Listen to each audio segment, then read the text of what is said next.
মুরগির মাংস দিয়ে আলু দিয়ে ঝোল রান্না করব।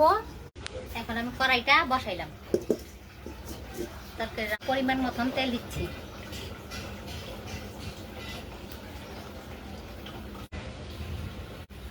এখন আমি কড়াইতে পেঁয়াজ দিচ্ছি।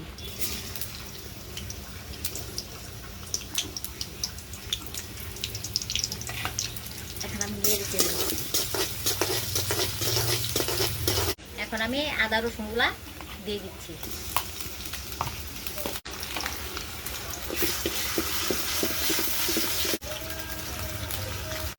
এখন আমি মরিচের গুঁড়ো, হলদির গুঁড়ো, ধনিয়ার গুঁড়ো দিয়ে দিচ্ছি। এখন আমি পরিমাণ মতো একটু পানি দিয়ে দিলাম। এখন আমি স্বাদ মতন লবণ দিয়ে দিলাম।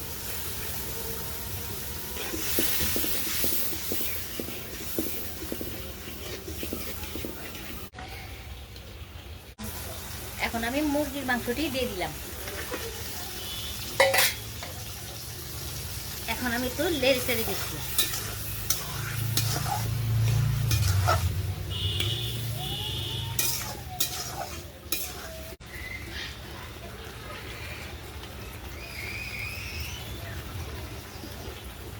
এখন আমি ঢেকে দিচ্ছি।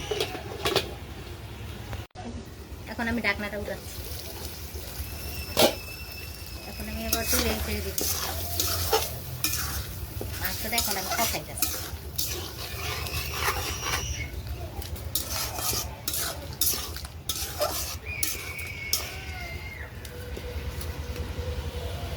এখন আবার একটু ঢেকে দিচ্ছি। এখন আমি ঢাকনাটা নামিয়ে ফেলছি। এখন আমি আলুগুলা দিয়ে দিচ্ছি। আমি নেড়ে চেড়ে আলুগুলা কষাই দিচ্ছি। আলু দিয়ে কষাই দিচ্ছি।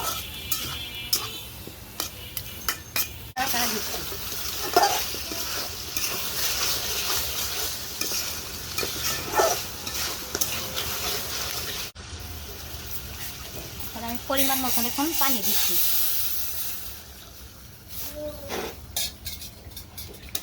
গরম পানি দিয়ে দিছি, মাংসটা সিদ্ধ হয়ে যাবে তাড়াতাড়ি।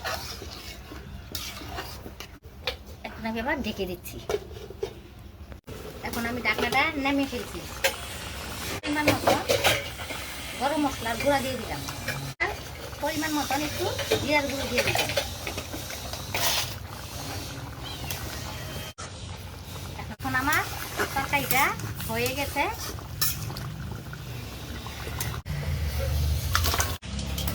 আমার রান্নাটা হয়ে গেছে, আমি তরকারিটা ঢেলে দিচ্ছি। আমার রান্নাটা যদি ভালো লাগে আপনারা এখন আমাদের একটা লাইক, কমেন্ট, একটা শেয়ার করে দিবেন। আপনাদের কাছে আমার একটা ধন্যবাদ রইল।